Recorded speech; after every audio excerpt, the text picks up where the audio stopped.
अस्सलाम वालेकुम। Salman trades and farming welcome. Viewers, ये वाले जो चूज़े हैं माशाल्लाह तकरीबन 2.5 से 3 महीने के हो गए हैं और अब ये आलमोस्ट तकरीबन ख़तरे से बाहर है, क्योंकि जब चूज़ा तकरीबन 2.5 महीने का हो जाए तो बीमारी के चांस भी कम होते हैं और उनके मरने के चांस भी कम होते हैं। अब ये जो चूज़े हैं ये महीने के हो गए हैं। इनको अब रोटियों के छोटे टुकड़े स्टार्ट कर दिए गए हैं। रोटियों में ताकत होती है और वो अगर ताकत इनमें मिलेगी, खुराक अच्छी होगी, तो ये फिर डेफिनेटली बीमारी से दूर रहेंगे। पोल्ट्री फार्मिंग में सबसे जो ज़रूरी चीज़ है वो वैक्सीनेशन है। तो वैक्सीनेशन का जो शेड्यूल होता है वो मेरी पिछली वीडियो भी है, उसके भी लिंक मैं शेयर कर दूँगा। तो बहुत ज़रूरी है वैक्सीनेशन।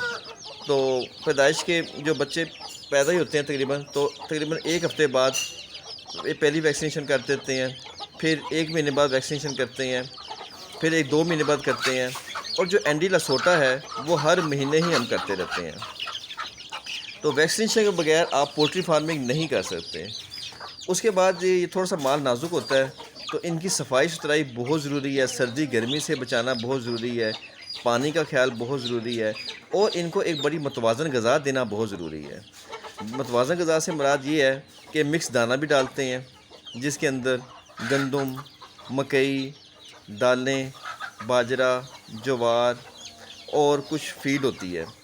उसके बाद 13 नंबर फीड देते हैं, जिससे ये अंडे भरपूर देते हैं। और उसके अलावा हम जैसे हमने फार्मूला बनाया हुआ है, पुरानी खल लाकर उसमें चोकर मिक्स करके पानी में भिगो के रख देते हैं। 3 दिन बाद उसमें सूंडियाँ पैदा हो जाती हैं। वो भी एक प्रोटीन का बड़ा अच्छा सोर्स है। वो जब ये खाते हैं कीड़े वगैरह तो बड़ी जल्दी बढ़ जाते हैं।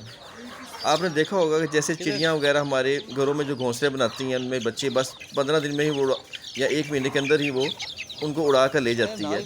तो वो उनको कीड़े मकोड़े और प्रोटीन ही खिलाती हैं। तो आप भी अपने पोल्ट्री फार्म पर चूज़ों को कोशिश करें कि प्रोटीन ही दें। जितनी ज़्यादा प्रोटीन देंगे, चूज़े उतनी जल्दी ग्रो करेंगे।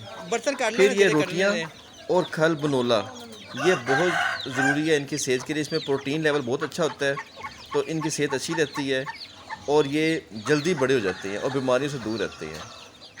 ये छोटे छोटे काम कर लिए जाएँ तो चूज़े मरते कम हैं और बढ़ जाते हैं। और एक दूसरी बड़ी वजह मरने की ये होती है कि अगर आप इनको ज़्यादा देर तक बंद करके ना रखें, इनको अच्छा माहौल दें, खुला माहौल दें जिनमें ये घूमें फिरें, तो उससे इनकी सेहत बनती है, बरकरार रखती है, इनको नेचुरल माहौल मिलता है। अब इनको खुला छोड़ा हुआ है तो ये अपनी मर्ज़ी से घूम रहे हैं, फिर रहे हैं, हाथ पाँव मार रहे हैं, पर वगैरह खोल रहे हैं, तो इनकी सेहत बनती है, इनको भूख लगती है, ये खाते हैं और इनकी सेहत अच्छी बन जाती है। उम्मीद करते हैं आज की वीडियो आपको पसंद आई होगी। नेक्स्ट वीडियो तक के लिए अल्लाह हाफ़िज़।